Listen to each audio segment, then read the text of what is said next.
Welcome to this video lecture series on transportation engineering. In this session, we shall discuss on the factors affecting the design of the pavements. There are various factors which actually influence into the design of the pavements, and these factors are listed as below. First is the maximum wheel load. Second, the contact pressure.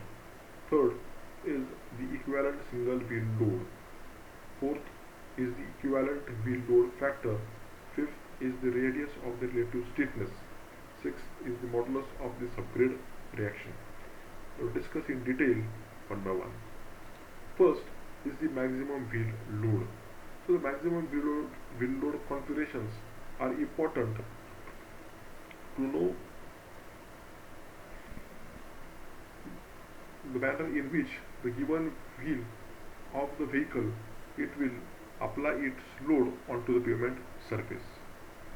As you can see from the figure, we have a typical wheel load configuration of the tractor trailer unit of heavy duty vehicle.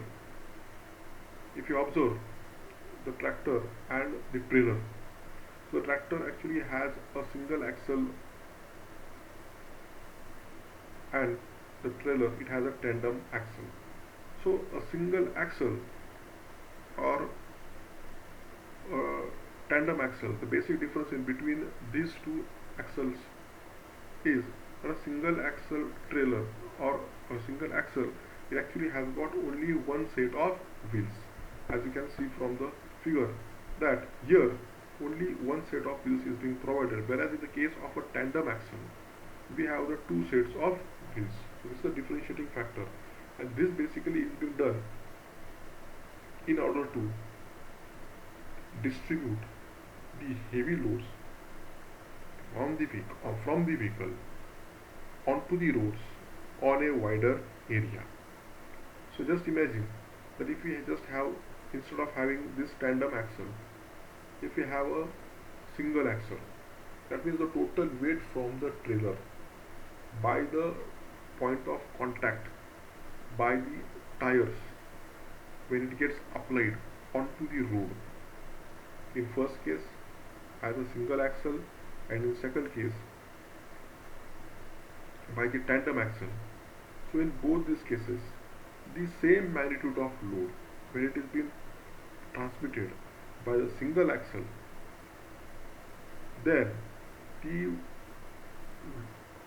magnitude of load transmitted to the point source of contact in between the tire and that of this pavement surface, it will be more. Whereas in case of a tandem axle, there will be the distribution of the load onto a greater area, just because we have two set of wheels. Hence the same magnitude of load it will be distributed into this 8 tires. That means point of contact will be 8, whereas in the single case point of contact will be 4. So here there will be direct distribution of the load into 8 points of contact in between the tire and that of the pavement, hence reducing the magnitude of load at that particular point of contact. So as specified by the Indian Road Congress, the maximum legal axle load for a highway it is 8170 kg with a maximum equivalent single wheel load of 4085 kg, and the total load it influences the thickness of the pavement. That means whatever is the total pavement total load from the vehicle coming onto the pavement, it will directly have its effect onto the desired thickness or the effective thickness of the pavement to be selected, and the type of tire or the number of tires, it will influence the varying course. Hence the magnitude of the vertical pressure at any depth of the soil subgrade mass, it will depend upon the total load and the surface pressure. So based upon the Boswick's theory, the equation for the vertical stress subjected to the uniformly distributed circular load is calculated as follows. Sigma z equals to P multiplied by in the bracket 1 minus z cube upon a square plus z square bracket complete raised to the power 3 by 2 bracket close, where sigma z it is the vertical stress in at the depth z, P is the surface pressure, A is the radius of the loaded area, and Z it is the depth at which the vertical stress sigma z is to be determined in the pavement. Now, if you just observe this figure or this graph of the depth of the pavement in centimeters to the vertical stress developed in the pavement in kg per centimeter square. From this figure, we can observe that in the upper part, that means in the upper layer of the pavement starting from the surface layer to the subgrade, 0 to 125, it basically states the depth of the pavement starting from the top. So, as you can see from the figure, that the influence of the tire pressure, it is prominent in the upper layer. If you see the vertical stress in kg per centimeter square for 18 tons, 36 tons, in the upper layer, it is prominent. And as the depth it goes on increasing, the effect of the tire pressure it goes on decreasing. And the total load, it has a considerable influence on the vertical stress magnitudes. The tire pressure of the higher magnitude, it will therefore require high quality of materials to be used in the upper layers of the pavements, and the total depth of the pavement, it will not be influenced by the tire pressure. So with this constant tire pressure, the total load, it governs the stress on the top of the subgrade within the allowable limits. That means the upper layers, they actually are influenced by the tire pressure, whereas the entire thickness of the pavement, in the entire thickness of the pavement, the influence of the tire pressure, it can be neglected, because at the point of contact on the top surface of the pavement and to a certain depth in the top surface of the pavement, we can see that the vertical stress due to the wheel load or the tire pressure, what you can call it as, it is prominent. Hence, the selection of higher quality of materials and the desired thickness has to be taken into consideration only into the upper layers of the pavement. Next is the contact pressure. So, as discussed earlier, the total depth of the pavement, it is not influenced by the tire pressure. It is only the upper layers which will be influenced. And the stresses on the pavement surface under the steel tired wheel loads of the bullock cart, as we know, they are high, just because if you observe the wheel of the bullock cart, its surface area is very less as compared to a tire of a car or a truck or a trailer. Hence, the total contact area of the tire of the steel tire of the bullock cart and the pavement, it is very less. Hence, it requires very strong and high or hard aggregates for the wearing surface of the pavement. And the stress at the lower layers of the pavement caused by the wheels of the bullock cart will be negligibly small, just because the total amount of load which will be exerted by the bullock cart as compared to a tractor trailer or a truck or the other car, it will be less. and the wheel load is generally assumed to be distributed over a circular area. That means the wheel, when it is in contact with the pavement, at that point of contact, the point load, when it exerts the load of the vehicle to the pavement, then that point of contact, it is considered to be in a circular area. So the contact pressure, it can be determined by using the following relation. Contact pressure will be equals to load on the wheel divided by contact area or the area of imprint. Next is the rigid factor. Rigid factor, it is defined as the ratio of the contact pressure to the tire pressure, and the rigidity factor, it depends on the degree of tension induced in the wall of the tires.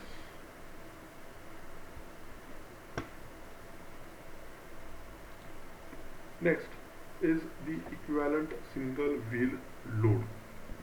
Now, in order to maintain the maximum wheel load within the specified limit and to carry greater load, it is very necessary to provide the dual wheel assembly to the rear axles of the road vehicles.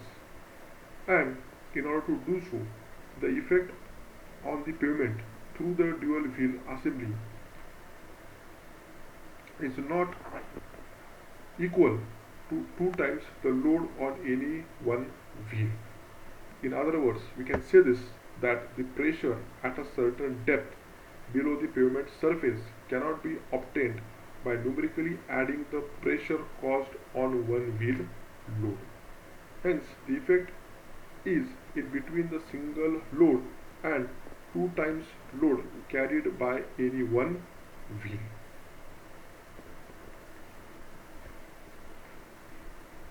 The equivalent single wheel load, it may be determined based on the either the equivalent deflection or equivalent stress which is being created, and the multiple wheel loads are converted to the equivalent single wheel load, and this value is used in the pavement design.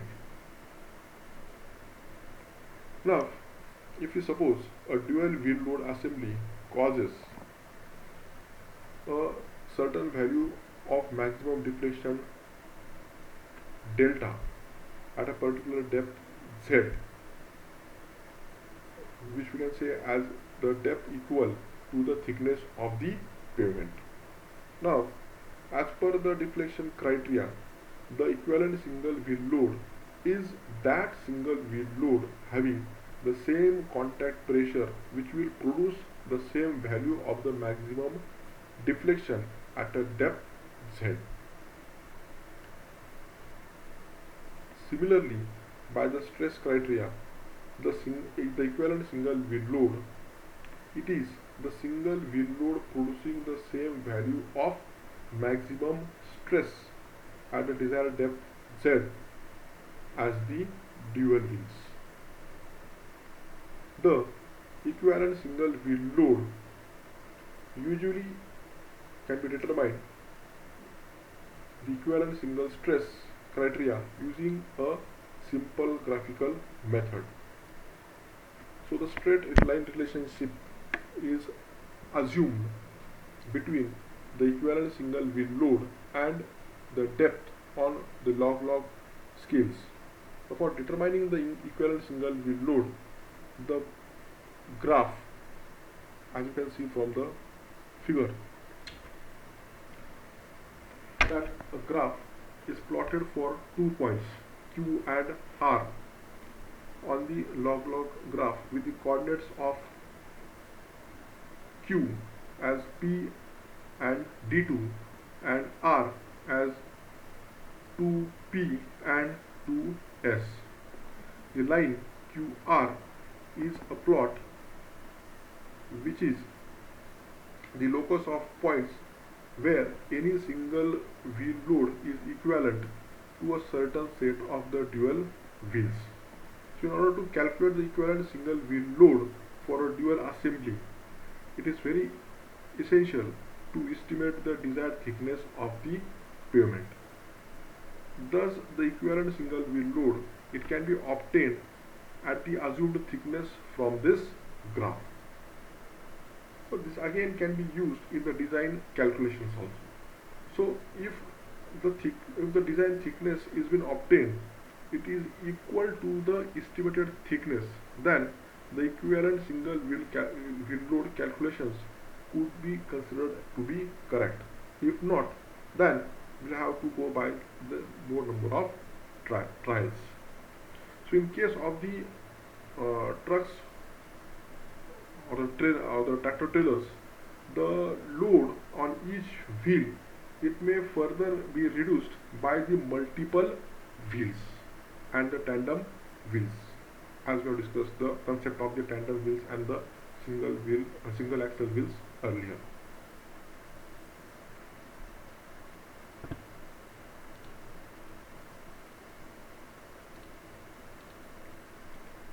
Next is the equivalent wheel load factor.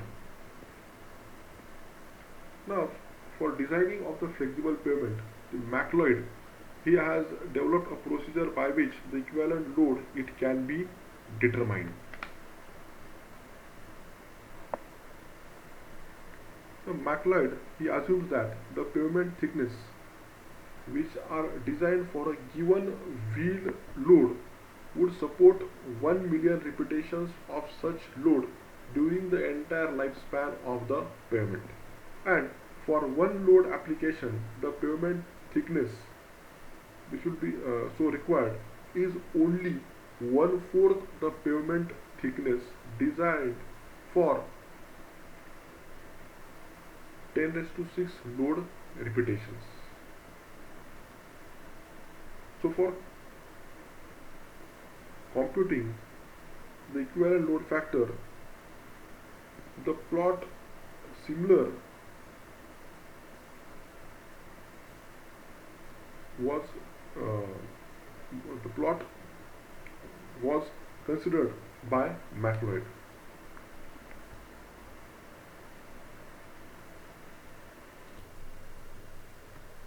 So 1/4 of the design thickness were plotted for the various wheel loads on a vertical axis, as you can see from the figure, against one load application, and a total thickness of 100% were plotted on the vertical axis drawn at 10⁶ repetitions. Then the respective repetitions are then read from the figure for the different loads at a pavement thickness of 25 centimeters at pavement, as you can see from the graph, which is an average thickness for the highway pavement at an ordinary soil subgrade. Then the values obtained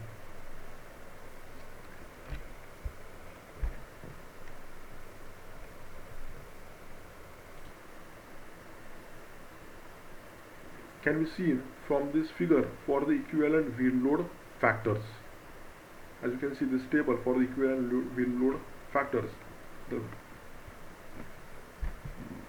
values they are given. Now, if the wheel load of 2268 kg in this first case, as you can see,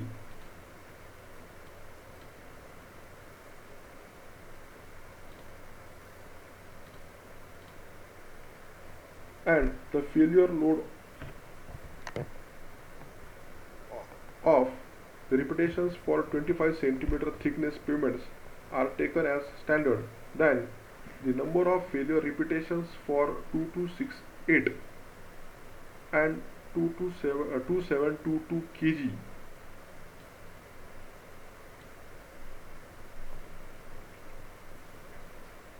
they are 105,000, that is 1,05,000 and 50,000, and so 2722 kg may be considered equivalent to 1,05,000 divided by 50,000, that equals to 2.1 times the load value of 2268 kg. Hence, the equivalent wheel load factor in this case, it can be taken as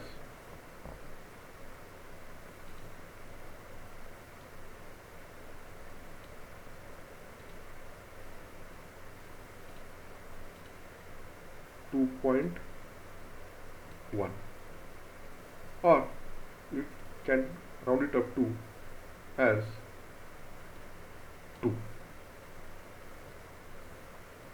The equivalent wheel load factors for the various wheel load repetitions, we can consider it from the table. That means for the wheel load of 3175 and 3629 kgs equivalent to 2268 kg, that equivalent load factor, it can be determined as for 2722 2, for 3175 kg as 4, and for 3629 kg the equivalent load factor, it will be 8.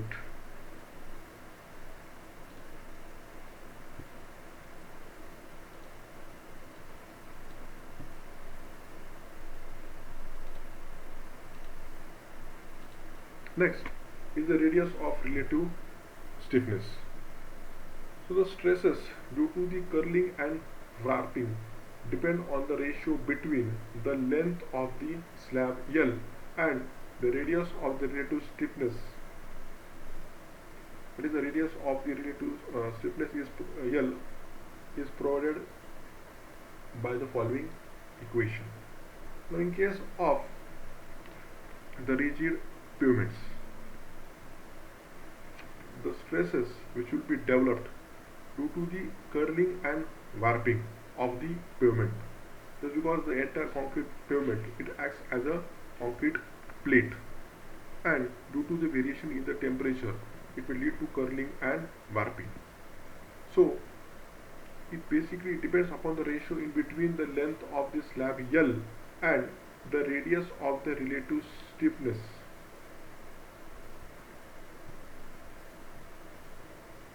Hence, the radius of the relative stiffness L, it can be provided using the following equation, wherein L will be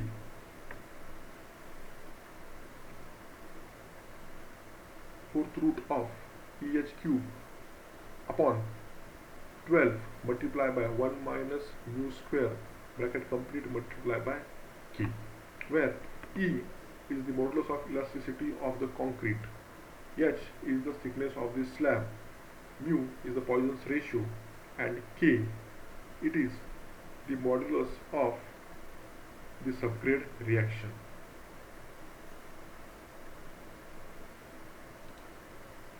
Lastly is the modulus of the subgrade reaction.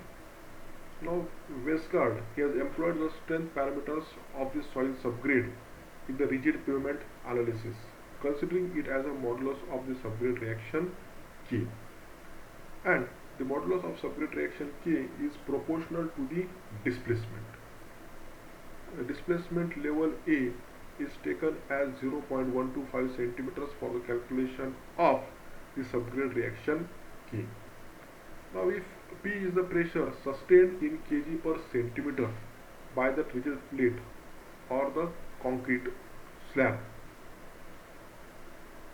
of the diameter of 75 centimeters at a deflection of 0.125 centimeter,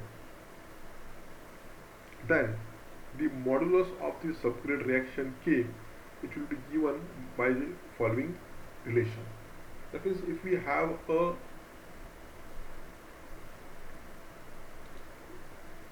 circular concrete rigid plate, and now with the application of the load or due to the deflection of say 0.75 centimeters, that means this particular plate, if it deflects by a total of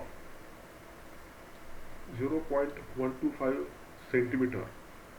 Then in this case, due to this particular deflection of this plate from here to this depth of 0.125 centimeter, due to the pressure P in kg per centimeters, then the subgrade reaction, it can be calculated using the relation of P upon delta, where K is the modulus of the subgrade reaction, P is the unit load on the plate, and delta, it is the deflection of the plate from the initial to the total deflection of the plate. So with this we shall stop. Thank you.